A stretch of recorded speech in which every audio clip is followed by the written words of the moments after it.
Hello and welcome to this very quick tip about Crossfire Failsafe. Now, I already have a video all about how you do Failsafe in Crossfire, but a patron of mine, a gentleman called Preston, was still confused. So I thought I would create this very quick video to kind of show him the answer.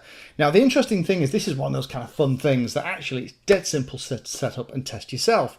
What he's trying to figure out is, can you set a specific channel to go to a specific value in the event of a loss of signal between the Crossfire system and your model. So say, for example, you wanted to have the mode channel go to return to launch, or you wanted the throttle channel to set to a specific position if you were flying without a flight controller. And the answer, of course, is yes, you can. But there's a couple of things you need to be aware of. So let me jump on the bench, show you this very quick rig that I've just thrown together to kind of illustrate the point.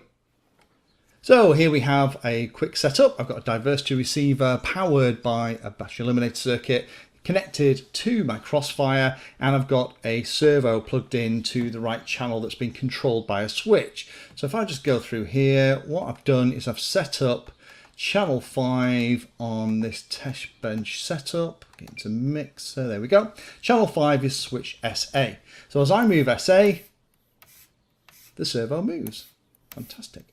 Now, we can set the failsafe to be whatever we want it to be. We've got two options, either no pulses come out the Crossfire, which is great if you have a flight controller, or you can cause it to go into a specific channel position. So I'm going to run the Crossfire Lua script. Again, full Crossfire video is available in the series, so I'll put links below. And we can set the failsafe in here for the transmitter at the back, but there's no option in here about how to handle failsafe in the event of a problem.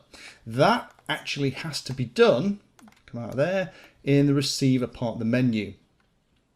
I'll wait for a second for it to populate. There we go. So there are two options in the failsafe mode. One is the failsafe position, which we can store, and the other one is for cut, which just stops sending all the data.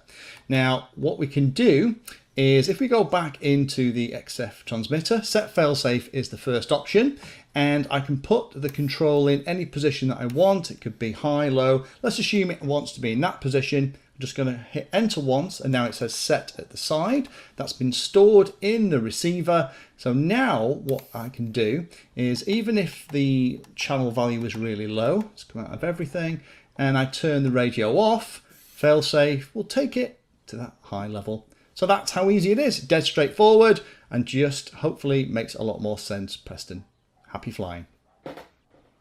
Thank you for watching my video and watching right to the very end. If you want to find out what I'm currently working on, you can follow me on social media by searching for Painless360 in the usual places. If you'd like to become part of the inner circle, then you can become a Patreon. Details are in the description and you get lots of additional benefits. Check out the playlist section on the channel too. I organise all of my videos into playlists, and it's called something like Introduction to or for Beginners. All of the content is aimed so that you can start at the very beginning, and it teaches you that subject, starting with simple principles and moving up to teach you everything you need to know.